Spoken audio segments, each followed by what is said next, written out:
vous regardez RTL. 15h, 16h, Flavie Flamand sur RTL. On est fait pour s'entendre. Bonjour à toutes, bonjour à tous, bienvenue sur RTL dans l'émission où on se parle bien et où on se parle vrai. Nous sommes en direct, vous le savez, comme chaque jour jusqu'à 16h, et où que vous soyez par ce jour de pluie, eh bien vous aurez la parole sur cette antenne si vous composez le 3210. Et puis pour les plus timides qui voudraient prendre part à nos conversations à l'écrit, eh bien n'hésitez pas, rendez-vous sur les réseaux sociaux, je me ferai l'écho de vos points de vue. Allez, place au sujet du jour. L'homme doit se faire modeste et apprendre s'il veut avoir une chance de trouver son chemin dans la furie du monde, cite Erik Orsena. Mais l'apprentissage n'est-il réservé qu'à la jeunesse? Peut-on apprendre à tous les âges? Quelles sont les vertus de la connaissance? On en parle aujourd'hui avec nos invités. Annie Schwab, bonjour. Flavie, bonjour. Soyez la bienvenue, vous êtes directrice de la rédaction du magazine Maxi, actuellement en kiosque. Maxi qui s'intéresse justement à l'apprentissage. Alors vous, c'est effectivement parler une langue étrangère, conduire, nager. Comment apprendre à tout âge? Ça veut dire qu'il y a une spécificité quand même dans les apprentissages selon vous? Non, je pense pas. Je pense qu'il suffit d'oser déjà, parce que c'est vrai que parfois on est un peu complexé quand on ne sait pas nager, qu'on ne sait pas conduire, qu'on ne sait pas faire de la plongée sous-marine. On a des freins et il suffit de suivre ses envies. Je pense que beaucoup ne suivent pas leurs envies parce qu'elles ont peur d'être ridicules, elles ont peur déjà d'avouer qu'elles ne savent pas. Ouais, et ça c'est formidable parce qu'on dépasse plein de peurs et puis on découvre plein de joie. Et on en grandit évidemment. À vos côtés, Alexandre Dubarry. Bonjour. Bonjour Monsieur Dubarry. On vous a jamais appelé comtesse ou... Si, bien sûr. Toute mon enfance. Et on m'a demandé, je veux faire de pub, mais si je vendais du foie gras, etc. C'est ça. Non mais pardon, ça... Mais sinon je l'aurais faite, Flavie. Donc... C'est bien. Et pourtant on se connaît depuis quelques temps, mais je ne sais pas pourquoi c'est maintenant que ça sort. Mais c'est l'approche de Noël, hein, c'est pour ça. Ça a eu un amorçage comme ça. Donc Alexandre Dubarry, vous êtes consultant et pas comtesse, coach, chercheur en psychologie sociale, auteur de différents ouvrages. Alors puisque vous parliez d'oser, Annie Schwab, si vous avez besoin de conseils pour ça, c'est Comment dire à un collègue qu'ils sont mauvais sous les bras, c'est aux éditions Le Duc. Et puis L'enchantement du client, toujours chez le même éditeur. Alexandre Dubarry, la vie ça sert à ça. Elle est longue la vie, donc justement les plaisirs de l'apprentissage, on ne doit pas les réserver qu'au début de l'existence. C'est ça qui nous fait vivre aussi, c'est cette carotte comme ça de la connaissance, de l'instruction. Mais c'est surtout grâce à ça qu'on a su s'adapter et qu'on a su devenir des hommes intelligents. Et on a finalement, ça c'est la bonne nouvelle des neurosciences, on a un cerveau qui est fait pour continuer à se développer. Alors effectivement, on perd un petit peu en rapidité en vieillissant, on perd un peu en zone réflexe, mais on s'est aperçu vraiment grâce aux sciences récemment que le cerveau continuait à produire des neurones et qu'on pouvait avoir jusqu'à la fin de sa vie des nouvelles connexions électriques. Il y a des vraies stratégies à mettre en place et je vais en parler, j'espère, avec vous tout à l'heure. Évidemment. C'est un cercle vertueux aussi, Annie Schwab, d'apprendre. C'est une fenêtre qui s'ouvre sur une autre fenêtre, sur une autre fenêtre. Enfin, c'est quelque chose qui nourrit, quoi. Alors, non seulement ça nous nourrit, mais en plus... Qui nous empêche de vieillir, je trouve. Qui nous empêche de vieillir, mais surtout, je sais pas, enfin, tout le monde rencontre parfois des personnes dans leur vie, on a l'impression qu'ils savent tout, qu'ils n'ont plus rien à apprendre. Et qu'est-ce que c'est rasoir? Qu'est-ce que c'est chiant. Je ne l'ai pas dit, Flavie. Non, mais pardonnez-moi, mais c'est vrai que les personnes c'est même effrayant, je trouve. Oui. Et peut-être même humiliant parfois. Oui, non, mais justement, c'est ça qui est très désagréable. Et puis surtout, c'est qu'on s'ouvre des portes à un émerveillement, à des découvertes, à de nouveaux plaisirs, quoi. Et comme le disait Erik Orsena, puisque je viens de le citer, il faut faire montre d'humilité. Vous disiez effectivement, Alexandre, que ceux qui ont le sentiment de tout savoir sont rasoirs et parfois humiliants. C'est vrai que les donneurs de leçons, il y a rien de pire. Nous, on essaye d'être justement le contraire dans cette émission. Mais il faut faire montre d'humilité. C'est déjà aussi... D'humilité parce que finalement, le savoir, il est immense, infini. Et que ce qui stimule, c'est cette dimension de curiosité, d'envie, de connaître. Et alors, vous parliez d'enchantement et d'émotions positives. L'enchantement, c'est une émotion extraordinaire parce qu'on ne s'attendait pas à ça. Et toutes les fois où on se jette, où on se plonge dans un savoir nouveau, on se propose un petit voyage avec des surprises et des découvertes. Et c'est en ça une source d'enchantement que d'apprendre quelque chose. On a des messages qui nous sont arrivés. Alors, on adore nos auditeurs. Et puis, c'est vrai qu'ils nous donnent tous les jours, sans être donneurs de leçons, ils nous donnent quelque part aussi des leçons d'ouverture, d'envie, de vie tout court. France qui nous dit qu'elle a appris à skier à 40 ans pour la première fois. Je me suis mise à Internet à la retraite. Clémentine, nager. J'ai appris à nager à l'âge de 32 ans et conduire le permis à 34 ans. Nager parce que j'avais honte de ne pas savoir le faire et j'avais peur de l'eau. Ceci dit, j'ai toujours quand même cette appréhension. Et conduire car je n'en avais pas le besoin avant, mais il est plus difficile d'avoir son permis super mis sur le tard, on arrive avec ses peurs, etc. Il faut prendre sur soi. Est-ce qu'avec le temps aussi, Alexandre Dubarry, on n'en rajoute pas dans notre sac à dos, justement, et est-ce qu'on ne se leste pas de la peur du ridicule, comme le disait Annie Schwab, de la peur d'échouer? Est-ce qu'on n'a pas, ce frein, justement, qui est lié à l'ego? Exactement, c'est la peur, enfin c'est le blocage numéro 1, c'est l'idée préconçue et les stéréotypes. Comment je vais apprendre l'allemand, quoi, maintenant, à mon âge, à 50 ans? C'est trop compliqué, et en fait, il faut justement cesser de se poser des questions. Les enfants qui se lancent dans une activité nouvelle, on parlait juste avant de la musique, ils se posent pas de questions, ils n'ont pas d'idées reçues, ils n'ont pas de stéréotypes, et c'est ce qui fait que c'est plus facile pour eux. Pourquoi je vais apprendre les mathématiques aujourd'hui? Mais c'est compliqué, les mathématiques. Simplement le mot comme ça nous met une barrière, et du coup, voilà, on a du mal à le faire. Donc il faut surmonter ces idées reçues et essayer simplement, expérimenter. Annie Schwab? Je trouve que c'est une très belle occasion aussi, quand on est adulte et qu'on apprend quelque chose de nouveau, de se faire féliciter. Parce que finalement, c'est gratifiant. Qui nous félicite? De moins en moins, c'est clair. Oui, donc, c'est l'occasion de renforcer sa confiance en soi. Et donc, ça renforce la confiance en soi. Cette auditrice qui dit, voilà, j'ai appris à nager, je pense qu'elle avait un bon maître nageur et qui l'a félicité, qui l'a encouragé. Et voilà, et on en retire beaucoup de bénéfices. Pourquoi Flavie, vous rigolez? Parce que le coup du maître nageur me fait penser à une histoire drôle que je vais peut-être raconter sur cette antenne dans un instant. Mais je ne sais pas, je vais la tester déjà hors antenne et on verra si ça fonctionne. On se retrouve tout de suite sur l'antenne d'RTL et nous donnerons la parole à Florence. Vous parliez de musique, eh bien Florence, elle vient d'apprendre à jouer de la guitare. À tout de suite sur RTL. 15h, 16h, Flavie Flamand sur RTL. On est fait pour s'entendre. Elle est pas mal mon histoire drôle, Annie Schwab. Moi j'adore. Alexandre, très voilà. drôle. Alors on va faire, elle n'est pas du tout radiophonique, donc on fera une petite vidéo au sortir de l'émission. Vous me direz si ça vous fait rire ou pas, hein, c'est pas trop ma spécialité. Et on la diffusera sur nos réseaux sociaux. Bref, quittons la piscine, si vous le voulez bien. Aujourd'hui, on s'intéresse donc aux joies de l'apprentissage et on se pose cette question. Voilà, est-ce qu'il y a un âge limite pour apprendre? Évidemment, non, mais on va essayer d'en convaincre ceux qui n'en sont pas justement convaincus. Il y a Françoise qui nous envoie un tweet. L'âge n'est pas un critère d'apprentissage. La curiosité, à mon sens, est le critère qui permet d'apprendre à tout moment. Cette curiosité, on la perd parfois en cours de route, Annie Schwab. Oui, c'est clair, on la perd, et je pense qu'elle est aussi parasitée par tout ce qu'on évoquait tout à l'heure, la trouille, et de très bonnes raisons qu'on s'invente pour se dire non, j'y arriverai pas. Et c'est faux, il faut juste, je pense, oser trouver le bon maître nageur ou autre, Flavie, le bon coach, le bon professeur de musique, puisque je crois qu'on va entendre un témoin. Et puis voilà, et puis c'est parti, et puis on apprend, et peut-être un peu moins vite que quand on est tout petit, mais quelle importance. Alors, Alexandre. Oui, la curiosité, j'ai envie de dire l'enthousiasme, l'envie de se réjouir de quelque chose de nouveau. Ouais. Je vais juste raconter une petite anecdote. La première fois que j'ai fait de la radio, c'était il y a 20 ans. Et ce jour-là, je rencontrais ma belle-maman. Et puis la semaine dernière, elle nous a quittés. Et en fait, elle avait une particularité à plus de 80 ans. C'est d'abord que toutes les semaines, je lui amenais des journaux et des livres. Elle était Maxi, j'espère. Évidemment. Certainement. Et elle était toujours à l'affût de l'actualité. Mais un jour, elle était avec moi en voiture.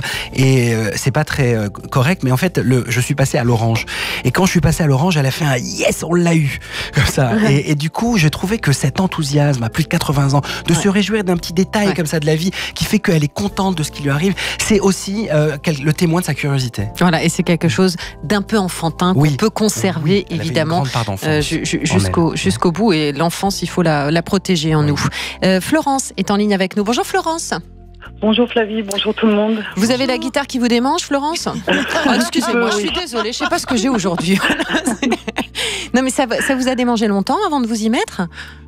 2 ou 3 ans, peut-être 2 ans. D'accord. Lorsque mes enfants ont commencé la musique, je me suis vraiment intéressée, et puis c'est vrai que j'ai pas osé au départ. Ouais. Et c'est à la rencontre d'une personne dans le conservatoire qui m'a fait passer le pas. C'est-à-dire?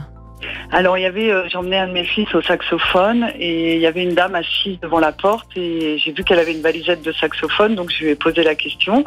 Une dame d'une 60aine d'années, je lui ai dit vous jouez du saxophone? J'étais vraiment admirative en fait. Elle m'a dit oui. J'ai dit il y a longtemps? Elle m'a dit non. J'ai fait d'abord de la flûte traversière, je crois, elle avait fait, et puis après du saxophone. Et je lui ai dit, j'aimerais bien, mais j'ose pas. Et elle m'a dit, allez-y tout de suite, il faut y aller, vous êtes jeune, vous pouvez le faire, allez vous inscrire, c'était au mois de juin. Elle m'a dit, allez vous inscrire tout de suite, allez voir la secrétaire et inscrivez-vous. Et en fait, je l'ai écoutée, j'y suis allée. C'était m'inscrire. Ce qui est génial justement, et on y reviendra, c'est que ça n'est pas forcément un prof de guitare qui vous a poussé à le faire, c'est une personne qui elle-même était en train d'expérimenter cet apprentissage à l'âge de 60 ans. Oui. Il y a la valeur de l'exemple aussi et le fait à un moment donné de dire si je peux le faire, tu peux le faire aussi. Florence, vous me permettez de donner votre âge puisqu'on parle d'âge aujourd'hui. Vous avez donc 47 ans, vous êtes une jeune guitariste maintenant.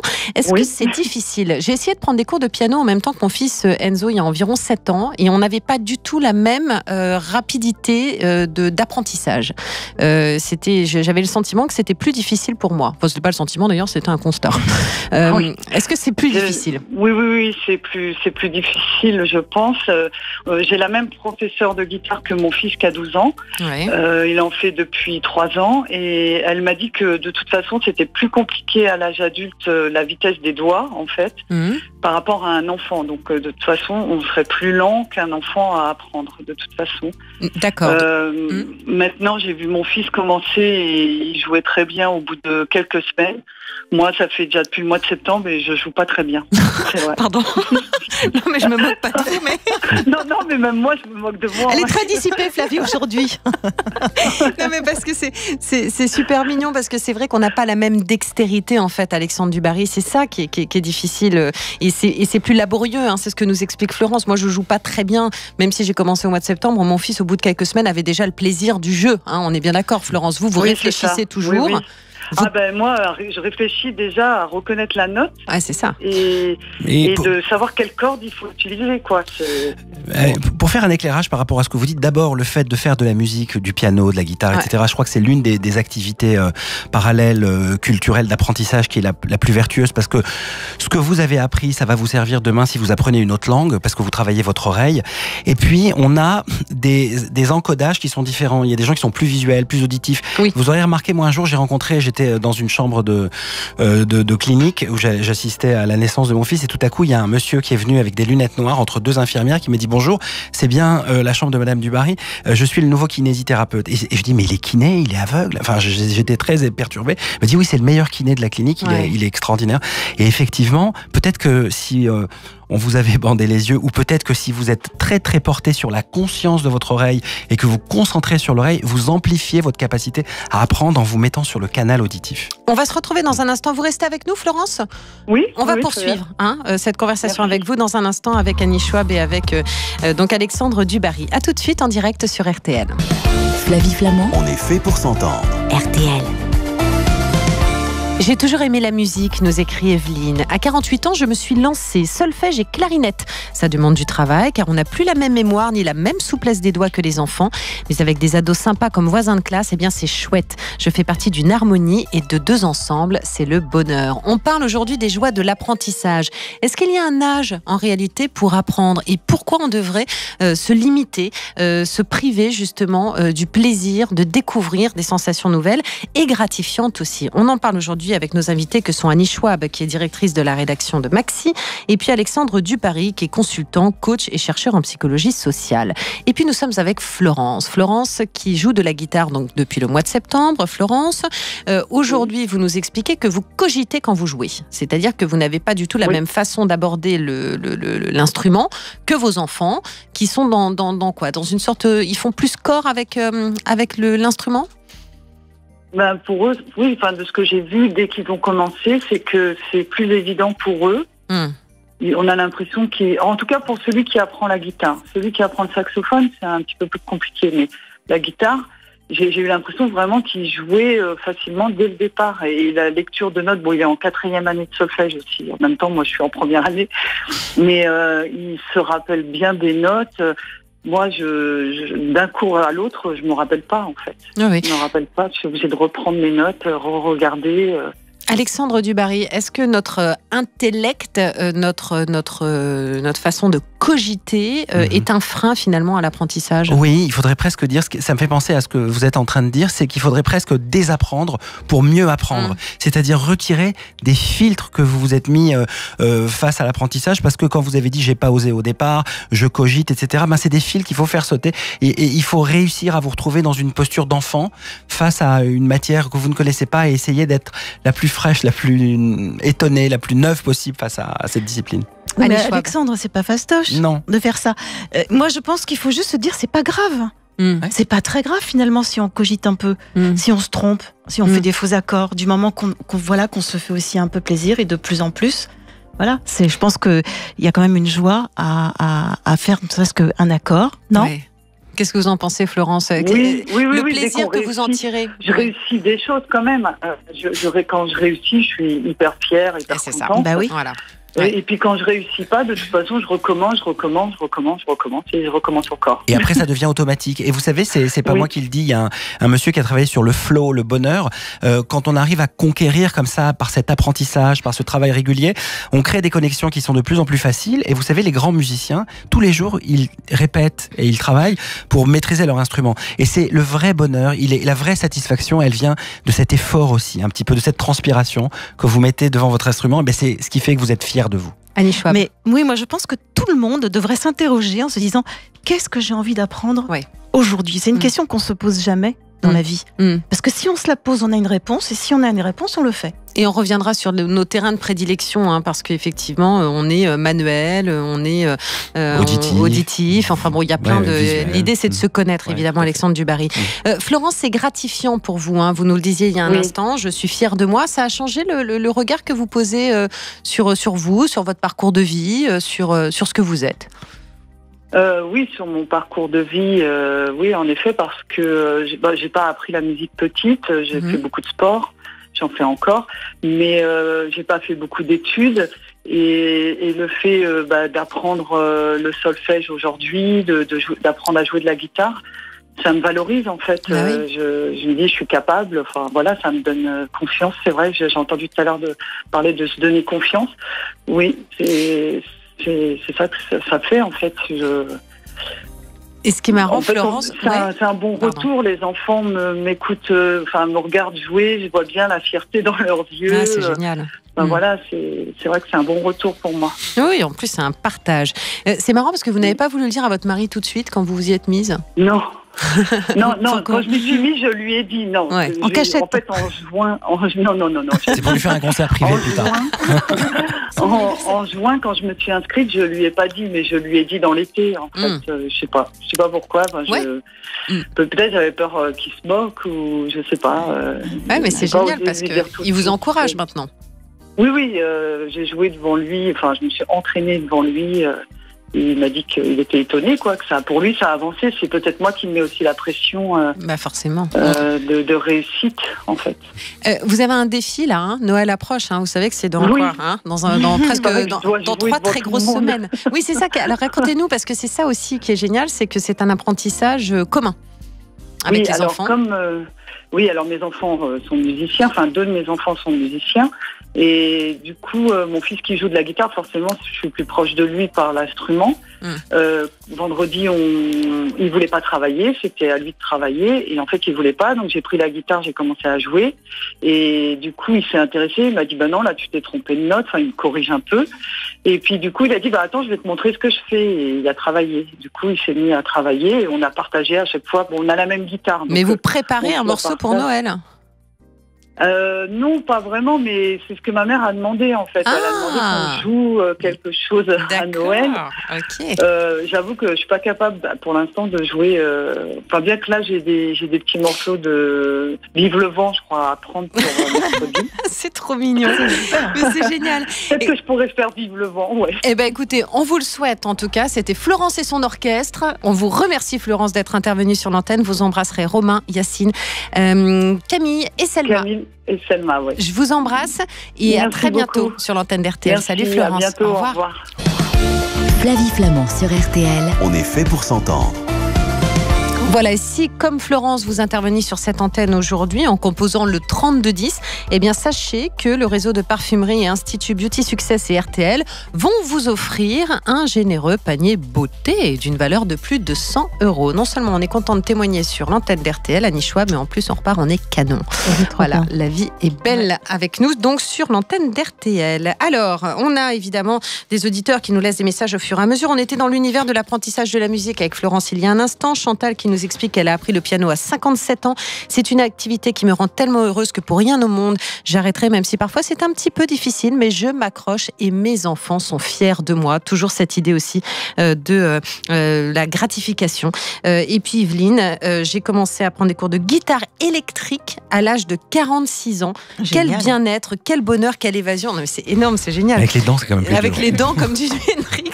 Il suffit d'écouter ses envies et rien d'autre. Tout est possible et à tout âge, nous écrit Evelyne. Hier, je discutais avec un collègue de plus de 50 ans qui m'a avoué, entre guillemets, avoir pris des cours de couture récemment et je trouve ça formidable. C'est vrai qu'il n'y a pas de barrière à l'apprentissage, Alexandre Dubarry. Non, c'est extraordinaire. Un homme peut faire de la couture, une femme de la tout au long guitare de sa électrique. vie, on peut lire, etc. Il y a une petite déficience des capacités, j'allais dire visuelles ou de la vitesse des réflexes, mais les neurones, on a une pouponnière qui fabrique des cellules souches tout au long de notre vie. Il faut la stimuler. Et pourquoi c'est important d'apprendre ? Parce qu'on stimule la fabrication de neurones. Voilà. Donc c'est ce que j'expliquais tout à l'heure à Annie Schwab. Je lui disais, mais en fait, ça nous empêche de vieillir. L'apprentissage Absolument. nous maintient dans une vraie forme intellectuelle. Et donc, il faut stimuler cette curiosité, cet enthousiasme dont on parlait tout à l'heure. Voilà, et on est d'accord, Annie, qu'il n'y a pas de barrière. Ce qui est génial aussi quand on apprend d'une façon plus tardive, j'ai le sentiment qu'on choisit plus. C'est-à-dire qu'un homme qui décide de prendre des cours de couture, c'est peut-être un truc qu'il a travaillé pendant longtemps. Peut-être qu'il voulait, je sais pas, être couturier, créateur. Ou juste recoudre ses chaussettes, peut-être. Alors, vous avez raison.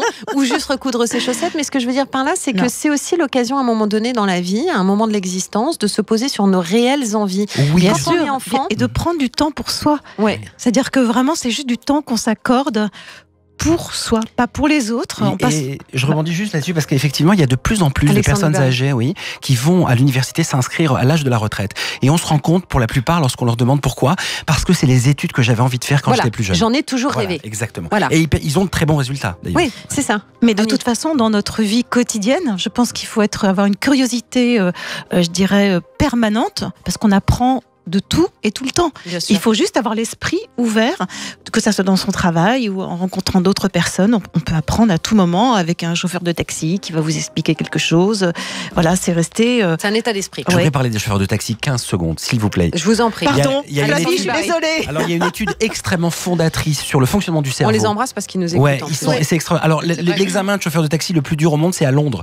Pour pouvoir devenir chauffeur de taxi, il faut apprendre tous les plans, se reconfigurer et débrancher le GPS. Eh bien, on s'est rendu compte, il y a une étude qui a été faite sur le chauffeur de taxi londonien, qu'ils avaient des zones dans l'hippocampe, l'endroit où on a identifié l'intelligence spatiale qui était plus dense que les autres.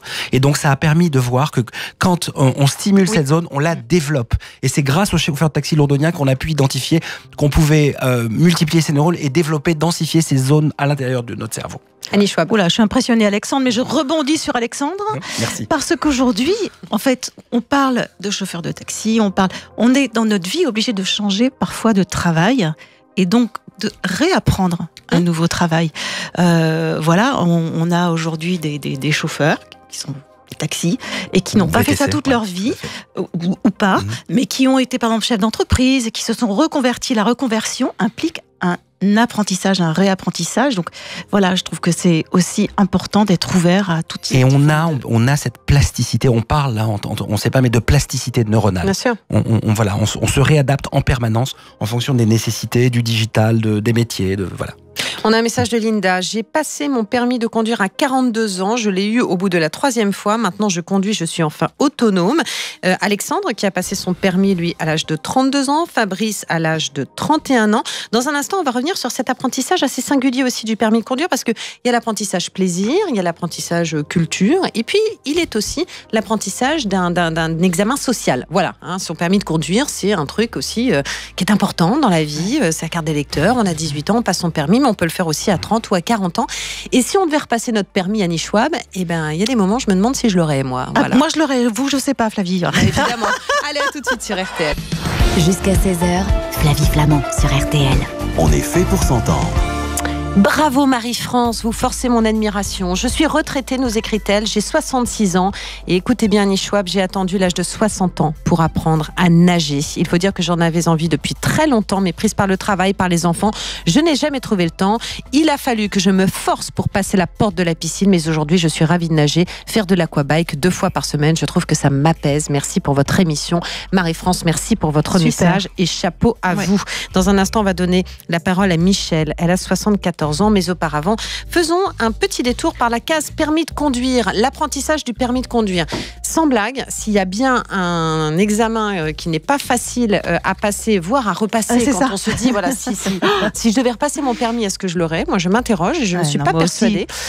Donc voilà, chapeau à tous ceux qui ont passé leur permis de conduire d'une façon tardive. Il y a une différence quand même là, dans cet apprentissage particulier, Alexandre Dubarry, c'est que c'est un diplôme social. Hein, oui, absolument. On a besoin de le mettre sur son CV. Voilà, c'est hyper utile et ça n'est pas facile et ça fait, on est grand quand on a son permis quelque part. Absolument. Vous avez fait un petit dessin ? Oui, j'ai fait un petit dessin. Alors on sur voudrait voir, mais en fait, avant de conduire une moto, par exemple, on n'a pas besoin absolument de conduire une moto ou une voiture. Eh bien, on n'a pas cette compétence. Alors on est incompétent, puis on n'en est pas très conscient. Puis le jour où on s'assoit au volant d'une voiture, alors là on est incompétent, puis on en devient conscient. Ah oui, je sais pas tout coordonner, le volant, les pédales, le rétro, etc. C'est la phase. Voilà. La phase je cogite. Voilà, je cogite. Alors après, je commence à prendre des cours, je deviens compétent, mais je suis très conscient, c'est-à-dire je suis très concentré. Je me consacre à coordonner mes jambes avec mes mains, à regarder le rétro, à mettre le clignotant, etc. Et puis à force de conduire, une fois qu'on a eu son permis, puis qu'on a répété des séances où on est au volant, sur l'autoroute, dans toutes les situations, à ce moment-là, c'est la preuve qu'on a des connexions électriques qui nous donnent des chemins tracés. On devient compétent inconsciemment. C'est-à-dire qu'on réfléchit plus, on conduit et on peut, tout à côté de soi, avoir une conversation, régler la radio. On a ancré cette compétence. Annie Schwab. Je suis bluffée. Chapeau. Voilà, merci Alexandre Dubarry. On donne la parole à Michel, si vous le voulez bien. Bonjour Michel, bienvenue sur RTL. Bonjour Flavie. Je suis très heureuse de vous entendre Michel. Écoutez, c'est la première fois que je participe à une émission radiophonique. C'est génial, ça nous fait super plaisir. Alors vous forcez mon admiration parce que vous avez appris l'informatique d'une façon, je dirais, un peu tardive quand même Michel. À quel âge ? Très tardive. À quel âge ? L'année dernière, à 73 ans l'année dernière, voilà. Et j'ai 74, j'attaque ma 2e année de formation, entre guillemets. Ouais. Vous n'avez pas eu d'autre choix, finalement, que de vous y mettre ? C'est-à-dire que, pardon, mais c'est un peu vivre avec son temps, c'est-à-dire qu'aujourd'hui, on écrit de moins en moins avec un stylo, avec un papier, on lit de moins en moins de livres, donc pour vous, ça vous a semblé être une nécessité que de vous mettre à l'ordinateur et à Internet ? Pas du tout au départ. Parce que moi, je suis, comme je dis, d'une génération papier. Mon travail, j'avais des dossiers, etc., qui étaient fort bien classés. Donc, pour moi, tout me paraissait très simple. C'est vrai que j'éprouvais pas du tout le besoin. Et je ne connaissais aucun vocabulaire sur le sujet.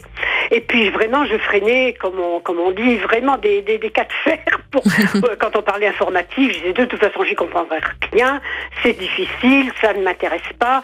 Si j'ai besoin de savoir quelque chose, je vais dans les livres parce que ça, j'aime ça, etc. Et puis, effectivement, je vois que la nécessité voudra qu'on ait quelque chose, on est effectivement apte à faire ce genre de travail.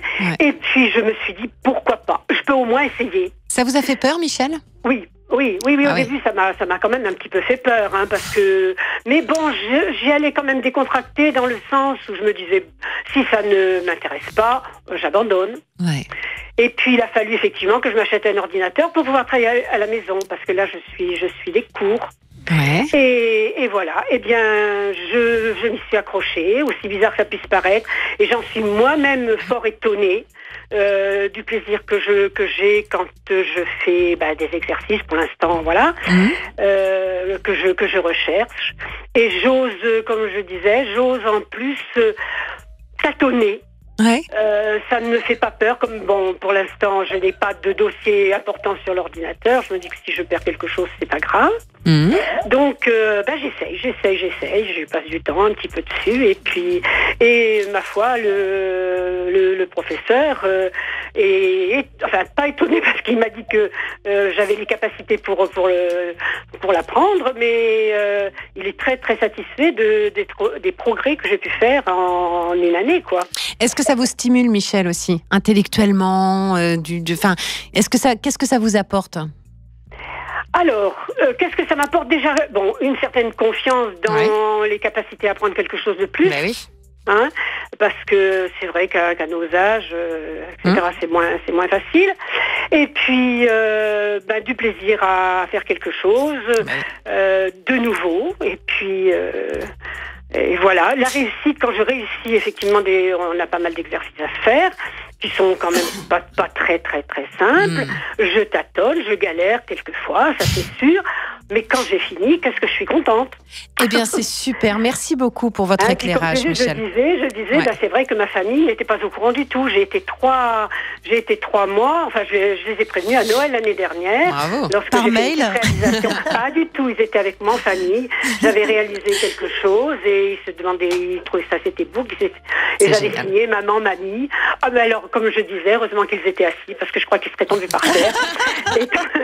Étant donné que franchement, mes petits-enfants me disaient, mamie, t'es vraiment la dernière à résister comme ça. Et c'est total. Et ils sont très fiers de leur grand-mère maintenant. Eh ben, ils ont bien raison, Michel. Bravo à vous. Et sachez que part jusqu'à vous aujourd'hui un panier beauté d'une valeur de plus de 100 €. Ça, c'est de la part des réseaux et parfumerie et Institut Beauty Success et RTL. Voilà, c'est cadeau parce qu'on a eu le plaisir de vous entendre aujourd'hui sur l'antenne d'RTL.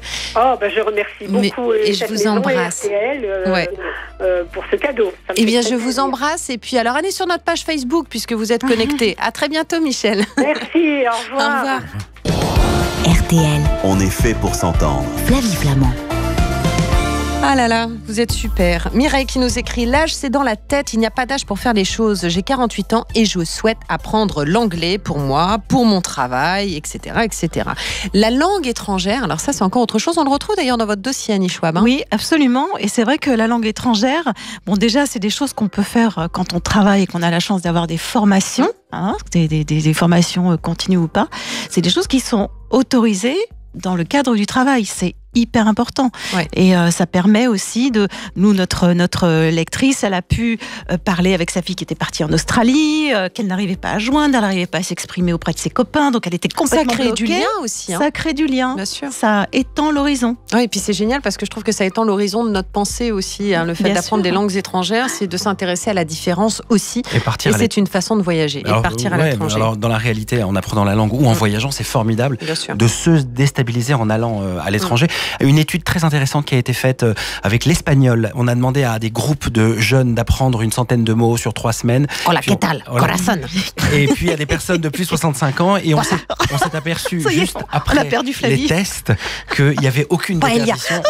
On arrivait exactement aux mêmes performances avec les groupes jeunes et avec les groupes de plus de 65 ans. Donc ce que vous nous expliquez, c'est qu'on ne perd rien et qu'on apprend de la même façon. Pour le coup, les langues étrangères, c'est quelque chose en off, c'est très important d'envoyer un souffle d'optimisme. C'est pas parce qu'on passe à la retraite ou qu'on arrive à l'âge de la retraite qu'il faut se démobiliser. Au contraire, on a tout est intact et on a tout pour pouvoir apprendre. Quelles sont les bonnes conditions pour apprendre ? Alors, on a des terrains de prédilection quand même. Il y a des choses qui J'ai envie de dire, parce qu'on a beaucoup parlé de permis et de voiture, de débrancher son GPS. Parce que le GPS, c'est quelque chose qui désactive les fonctions cérébrales. Donc, essayez le plus possible d'utiliser son cerveau de façon... C'est du bon sens. Donc, de lire tous les jours, de stimuler sa mémoire, de garder son esprit critique. C'est pas parce que c'est dit à la radio ou vu à la télé que c'est vrai. Oui. Donc, on peut remonter les sources. Mais est-ce qu'il faut pas identifier aussi ? Moi, je suis pas faite pour la musique. Moi, je suis plutôt faite pour les mots. Certains, Annie, elle est faite pour la danse classique. Oui, s'associer à apprendre, continuer à apprendre, mais des choses qu'on aime, d'aller vers ces émotions positives, vers ce qui nous fait du bien. Et puis vers des terrains aussi qui sont peut-être les terrains dans lesquels on se sent le plus à même ou le plus performant, parce qu'il n'y a rien de pire que d'être dans une notion de gros labeur, d'échec, et de s'évertuer à apprendre quelque chose qui n'est pas pour nous. Il y a des gens qui sont manuels, vous le disiez, auditifs. Il faut distinguer aussi Mais aussi, il faut se méfier un peu de ses idées reçues. Il faut s'ouvrir parfois à de nouveaux savoirs, de nouvelles techniques. Peut-être qu'on peut finalement apprendre le bricolage, et même si on n'a pas été manuel, c'est l'occasion de débrancher sa tête et puis d'essayer quelque chose de nouveau et finalement de ne pas être si mauvais que ça. Moi, je pense que si ça part d'une envie profonde, d'un désir, même si on se dit, on m'a toujours dit que j'étais pas manuel, on m'a toujours dit que... Moi, je pense qu'il faut y aller quand même, parce qu'on est aussi victime des étiquettes qu'on nous a collées sur le dos. De toute façon, toi, t'as pas d'oreille, etc. Et au fond, on n'en sait rien.